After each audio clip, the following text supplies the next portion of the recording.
Óscar Alarcón, para quienes lo conocen, Felipe, es el hombre de los microlingotes, de muchos años en la historia del periodismo en Colombia. Así es. Óscar es un abogado, periodista, un historiador que fuera de todo era amigo y discípulo del magistrado Manuel Gaona. Ahora que el presidente Petro está defendiendo la toma del Palacio de Justicia con el prurito aquel de que fue una genialidad, de que fue una gran insurrección del M-19.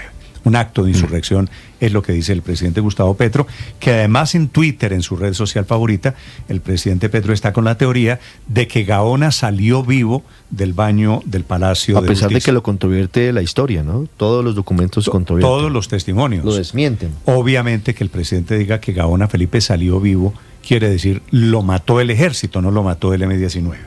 Por supuesto. Para allá va la tesis presidencial. No, esa es la tesis del presidente, no le quepa la menor duda. Que como decíamos ahora hace un rato, totalmente contravidente, ¿no? Óscar Alarcón, digo, en su condición externadista, discípulo de Gaona, pero adicionalmente amigo de Gaona. Óscar, es un gusto saludarlo, buenos días. Buenos días, Néstor, ¿cómo les ha ido a ustedes? Óscar, qué placer oírlos. Escribe en el periódico El Espectador este fin de semana una crónica muy bella, 40 años del Holocausto del Palacio de Justicia, la tragedia del magistrado Manuel Gaona Cruz, que me imagino, Óscar, que es para usted doblemente doloroso, ¿no? Bastante doloroso, la tragedia del Palacio de Justicia, la muerte de los amigos. Es que yo era amigo de varios de los magistrados, que eran muchos externadistas, y ahí se atropelló la justicia. Sí. Óscar, ¿cómo murió? ¿Qué sabe usted del caso de Manuel Gaona, de lo que pasó en ese baño que queda en los entrepisos, en el tercer y cuarto piso del Palacio de Justicia? Pues lo que yo sé es lo que recientemente el hijo Mauricio Gaona ha escrito y que recoge la información de las distintas investigaciones.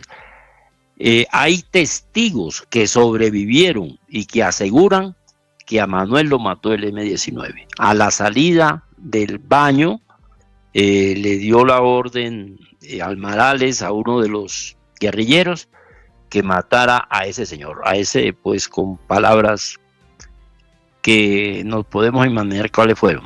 Entonces ahí muere Gaona a la salida del baño por orden de Almarales. Él no salió con vida, el que salió con vida fue el magistrado del Consejo de Estado, magistrado auxiliar. Carlos Horacio Urán. Carlos Horacio Urán, que lo hemos visto varias veces en ese video, en esa película, saliendo del Palacio de Justicia vivo. Pero Manuel sí murió en el Palacio de Justicia. Sí. ¿Y cuál era en particular la bronca que tenían ellos, no solo por Gaona, sino por los magistrados de la Sala Constitucional de la Corte, Óscar? Pues ellos lo que querían era la derogatoria del Tratado de Extradición.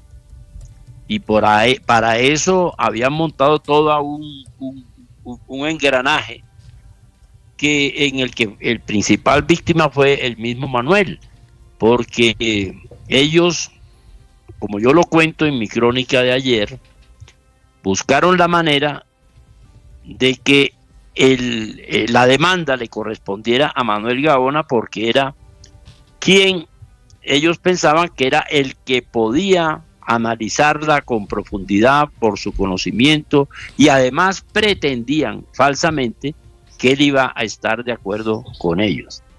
Eso mismo me lo contó el mismo Manuel cuando le correspondió esa demanda, y él me lo contó y me dijo: estos tipos quieren matarme. Sí. ¿Cómo es la anécdota, Óscar, que usted cuenta en su crónica? Quisiera que usted se la contara a los oyentes de Blue Radio, de Gaona sabiendo o adivinando quién había presentado la demanda del cartel de Medellín. Sí, exacto, Néstor. Primero, en esa época la Sala Constitucional era de 4 magistrados, como lo han recordado. Entonces, los el reparto se hacía de acuerdo a cómo llegaban las demandas en la Secretaría. Entonces ellos buscaron a varios personas sin conocimientos jurídicos ni nada para lograr que en el turno le correspondiera el de la demanda de la extradición, le correspondiera a Gaona. Entonces, primero metieron a un tipo X, presentó una demanda sobre una ley X. Después, un tipo Y presentó una demanda sobre una ley X también. Y le toca entonces, tercero o cuarto, le toca a Manuel Gaona y le corresponde. Manuel se pone a estudiar la demanda y llega a la conclusión de que quien la firma no es verdad. Si bien la presentó en la Secretaría, la redacción de la demanda, el conocimiento jurídico que expresa la demanda y las razones por las cuales pide la declaratoria de inexequibilidad es de una persona que él conocía muy bien, y entonces pasado unos días nos reunimos y me comenta, ¿sabes quién presentó la demanda? Fulano de tal. Ese fue quien la hizo. Y yo por eso fui. ¿Quién era Óscar Fulano de tal? No, porque yo, por respeto a la memoria de Manuel, y me pidió que reservara ese nombre, no lo puedo decir. ¿Pero era alguien vinculado al M-19? No era un vinculado al M-19. Era un tipo de Medellín, ¿no? Era un prestigioso abogado de Medellín, sí. Sí. Óscar. A quien él conocía, quien Manuel conocía. Si usted dice que no puede revelar ese nombre, supongo que es porque esa persona todavía vive. No, ya esa persona murió. ¿Y por qué no puede decir quién fue? No quiero. ¿Y qué había? Bueno, le respeto que usted no quiera decir, ni más faltaba, Óscar, el nombre. ¿Y qué hay detrás de esa demanda? O esa demanda y el autor de la demanda, ¿qué probaba en teoría del profesor Gaona? No, la demanda lo que decía era que como Germán Sea era el ministro legatario y fue quien firmó el tratado, quien firmó la ley de adopción del tratado, él no tenía facultades porque el presidente de la República es el que maneja las relaciones exteriores. Entonces, la demanda desarrollaba esa teoría y por eso le corresponde entonces por eso buscaban pues que cayera el tratado, claro, con esa tesis. Que en realidad esa fue la razón por la que se cayó después el tratado de extradición. En eso jurídicamente tenían razón. No exactamente, porque el ministro legatario es quien cumple las funciones del presidente, pero es que hay una tesis además que era la que defendía Manuel, que el tema no era la firma o no del tratado, sino que ya el tratado estaba vigente y los teóricos del derecho internacional saben que cuando un tratado está vigente y las dos naciones que lo firman, que lo suscriben, ya lo han dado por vigente, el tratado no se puede caer, porque es la palabra de un Estado signatario con otro Estado signatario. Ese tema lo desarrolla la Constitución del 91, en donde dice expresamente eso. La anterior Constitución, la del 86, tenía un vacío en cuanto a la vigencia del tratado después del canje de notas de ratificación. En la Constitución del 91 sí se dice expresamente que el tratado de extradición rige desde el momento en que hay el canje de notas de ratificación y ninguno de los países firmantes se puede echar para atrás. Sí. Porque es la palabra de un Estado, la palabra se cumple y hay que cumplirla. Óscar, cuando Manuel Gaona Cruz le dice estos tipos me quieren matar, ¿a quiénes se refiere? A los extraditables porque ellos habían recibido, la familia había recibido amenazas telefónicas, sufragios coronas a su casa, todo eso le había llegado a la familia Gaona. ¿Y en algún momento él mencionó al M-19 como un potencial grupo que quisiera atentar contra él? A mí no me lo dijo, no sé. Él se refería era a los extraditados. En ese momento que hablamos, que hablamos muchas veces, pero él no se refería al M-19. Óscar, la polémica reciente, usted la ha visto, entre el presidente Petro y la familia de Manuel Gaona gira en torno a la visión política ideológica de Manuel Gaona. El presidente Petro, intentando reescribir la historia, sugiere que era un hombre cercano al M-19 o a las ideas del M-19. Su familia lo niega. De hecho, la tutela que le gana la familia a la película Noviembre es porque en uno de los parlamentos de la película sugieren que Gaona era cercano a los guerrilleros del M. ¿Usted recuerda cuál era esa relación? ¿Gaona tenía alguna relación con el M-19? Ninguna relación. Más, ustedes saben, algunos que me conocen, que en esa época se estaba trabajando yo trabajaba con la campaña de Virgilio Barco. Gaona era cercano a Virgilio Barco. Le había hecho documentos para la campaña de Virgilio Barco. Y entonces mal podría Gaona decir o tener vinculación con el M-19, que era totalmente contrario a eso.